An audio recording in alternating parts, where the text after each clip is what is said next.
Naira recently announced that they're going to be doing synthetic tracks only all winter once Belmont reopens and they have that synthetic track up and running. There was some outcry from the local horsemen who have dirt horses who are a little frustrated with that. On the flip side, one of your contemporaries up in Woodbine, Kevin Attard, was talking about sending some horses down to New York now for the winter as opposed to shipping them all the way to Florida.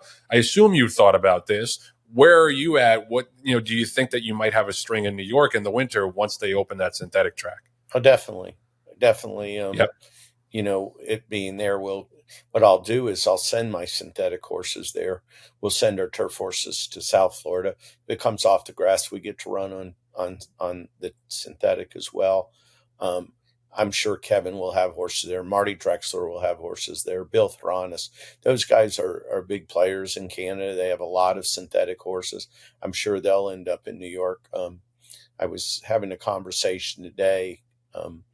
I guess there was a horseman's meeting yesterday, and somebody stood up and was talking about they're worried about they understand that there's a lot more soft tissue injuries, which is a crock of, it's just. You can say shit. We can say shit on the show. It's not true. It's just not true.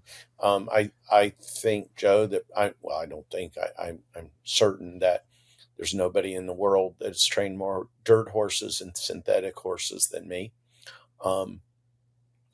It's just not true. In fact, my soft tissue horses go to Toronto because it's easier on them. Just think about it.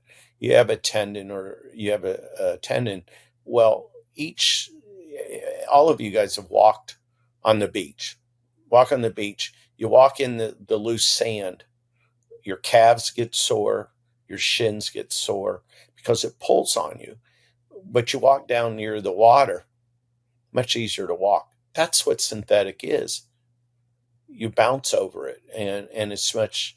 I get bowed horses from all over. They come to me, and the reason they come to me is because I get them. I have a great success with getting them back, and a lot of it has to do with the synthetic. I understand a lot of the breeders are concerned with that, and I understand their concerns.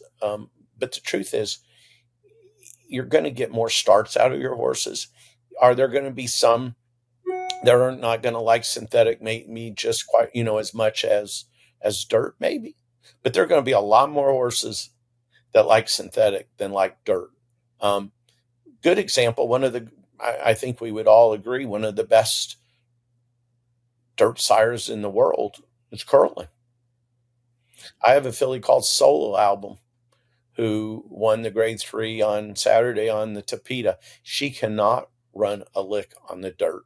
She doesn't care much for grass, but she is a synthetic running fool. So, that's just one. Give me other sires. Quality road. I've had a lot of good quality roads.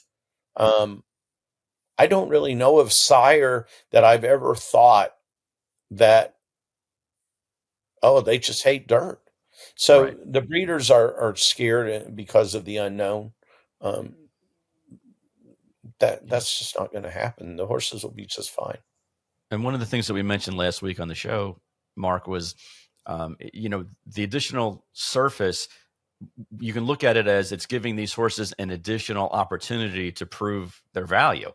You mentioned Solo Album, and there's probably countless others that just scramble when they run on the dirt, but really like the firm surface of the Thorpedo.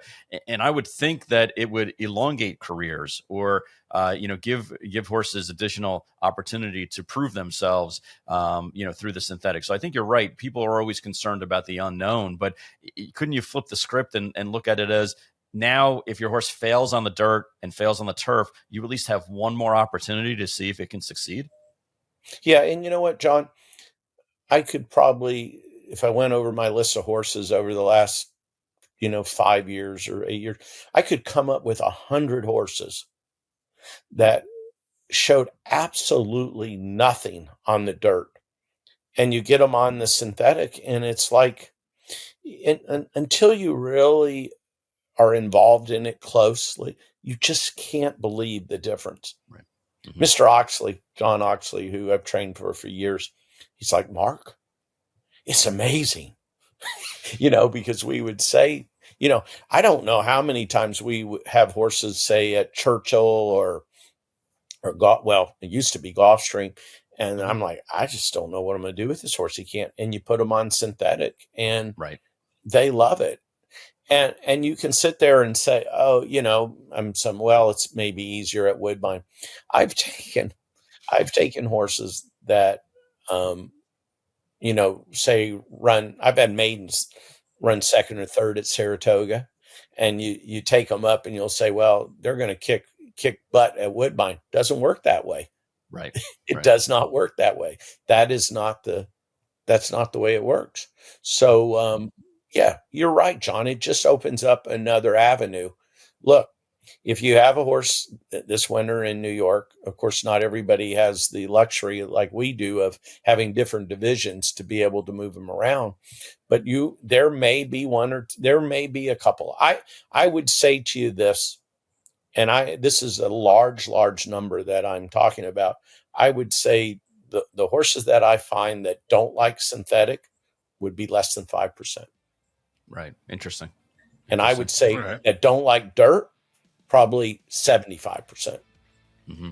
Have you ever if you watch a dirt race, there may be 30 lengths between the winner and the last horse. You don't see that separation so much in synthetic.